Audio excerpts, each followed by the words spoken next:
পল্টুর কাছে ধরা পড়ার আগেই এবার চার বউকেই বাঁচিয়ে নিল দুর্গাদেবী। হ্যাঁ বন্ধুরা, আমরা এমন চমকে দেখতে চলেছি বড়লোক ঘরের ছোট বউ ধারাবাহিকের পরবর্তী চমকে। তো তোমরা যারা এই চ্যানেলটিতে নতুন আছো তারা কিন্তু অবশ্যই এই চ্যানেলটি সাবস্ক্রাইব করতে ভুলো না। তো চলো বিস্তারিত জেনে আসি। কৌশলেই চার বউ পেটে ব্যথার নাটক করে বাড়ি থেকে সবাইকেই সেখান থেকে চলে যেতে দেখতে পায়, আর এতে করে সকলেই খুশি হয়ে যায়।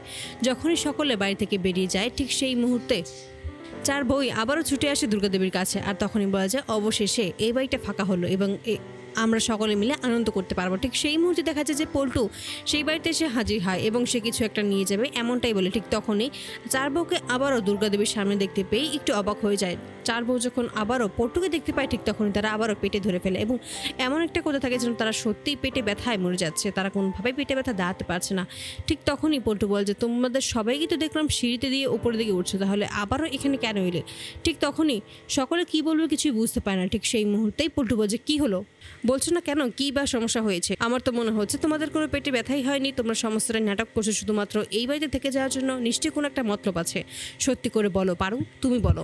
ঠিক তখনই পারু কি বলবে বুঝতে না পেরে যখন সত্যি বলে দেবে ঠিক সেই মুহূর্তে দুর্গাদেবী বলছে ওরা কি বলবে, আমি তো ওদেরকে রেখেছি, ওদের সত্যি পেটে খুব বেশি যন্ত্রণা হচ্ছে কিনা তার জন্য তো আমি রেখেছি। আর এতে করে তুই এবার ফিরে এলি কেন, তোরই বা আবার কী প্রয়োজন? ঠিক তখন বলছে আসলে আমি আমার ঘড়িটা ফেলে রেখেছিলাম, তার জন্য আমি ঘড়িটা নিয়ে যেতে এসেছি। তখনই দুর্গাদেবী জানা যে ঘড়ি নিতে এসেছিস, ঘড়ি নিয়ে চলে যায়। বাড়ির বউদের ওপর এত নজর তোর দিতে হবে না, আমি এখানে আছি তাই আমি সবটা ম্যানেজ করে নেব। তখনই পল্টু বলছে কিন্তু আমার কেন যেন মনে হচ্ছে এরা চারজনই মিথ্যা কথা বলছে, এদের মুখ দেখে তো মনে হচ্ছে না এরা সত্যি অসুস্থ। তখনই দুর্গাদেবী বলছে তাই নাকি, তাহলে তুই মুখ দেখেই এখন থেকে শরীর খারাপ কার সেটা বলে দিতে পারিস? তাহলে আমাকে তো বল আমার সত্যি শরীর খারাপ কিনা। এতে করে পল্টু চুপ হয়ে যায়, সে কী বলবে বুঝতে না পেরে বলছে আচ্ছা ঠিক আছে আমার ভুল হয়ে গেছে, আমি চলে যাচ্ছি, এই বলেই তখন চলে যায়। অপরদিকে তখন পল্টু যখন সত্যিই চলে যায় একেবারে ঠিক সেই মুহূর্তে দুর্গাদেবী সবাইকে শাসিয়ে বলেছে এটা কিন্তু একদম ঠিক হয়নি, তোমরা মিথ্যে কথা বলেছো বেশ ঠিক আছে, কিন্তু এভাবে যদি ধরা পড়ে যেতে তাহলে কি হতো একবার ভেবে দেখেছো?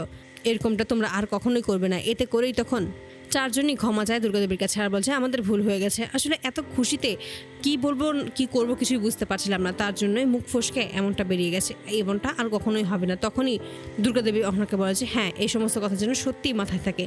তো বন্ধুরা তোমরা কি চাও যেন এবার এভাবেই যেন পল্টুর কাছে যেন ধরা পড়ার আগে চার বউকেই এভাবেই যেন কৌশলে বাঁচিয়ে নেয় দুর্গাদেবী? অবশ্যই তোমরা তোমাদের মতামত কমেন্ট বক্সে জানতে ভুলবেন না। ধন্যবাদ।